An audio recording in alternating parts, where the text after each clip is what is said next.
Ayan, na-ito ko na siya dito sa malinis na lagyan. Naka-ready na siya. At nilagyan ko siya ng syrup sa ibabaw.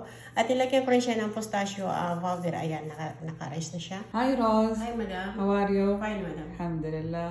اليوم روز بتسوي لكم كنافة كذابة. يلا روز. Hello mga kabayan. Ngayon magawa ko ng kunapa kantaba. Ayan, ready ko itong isang balot ng sliced bread. Binilin ko siya dito, isa-isa, para pino siya. At niready ko na rin itong mozzarella cheese. Isang balot siya. At tatlong box nitong fresh cream. At tatlo tablespoon ng Smith. At itong isang butter. Ninunaw ko lang siya na hindi siya magiging brown yung pagkatunaw niya.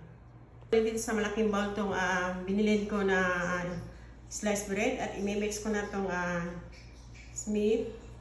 Ayan, igagalon-galon ko lang siya.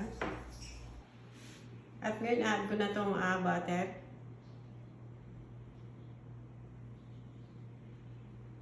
I-mix ko lang siya ng ganito.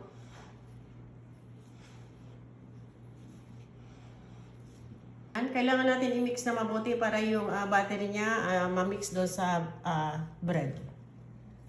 Ayan, at na-ready ko na itong baking tray. Ilagyan ko siya ng butter sa ilalim. At ngayon, i-add ko na itong minix kong sliced bread. Ayan, at ipipress ko siya.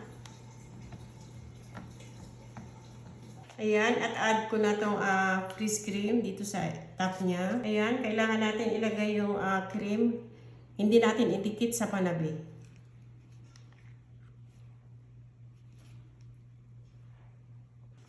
Ayan, na-flat ko na yung fresh cream at ngayon i-add ko na itong ayan, na-flat ko na rin mozzarella cheese at ngayon i-add ko nitong half nitong giniling kong sliced bread.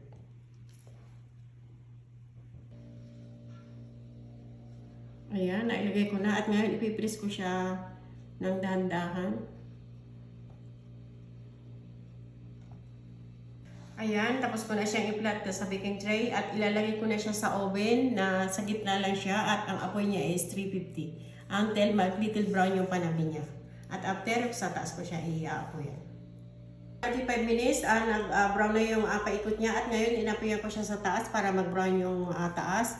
At ngayon nilagay ako sa isang tray ng water with ice at ilalagay ko siya para madali siyang matikan.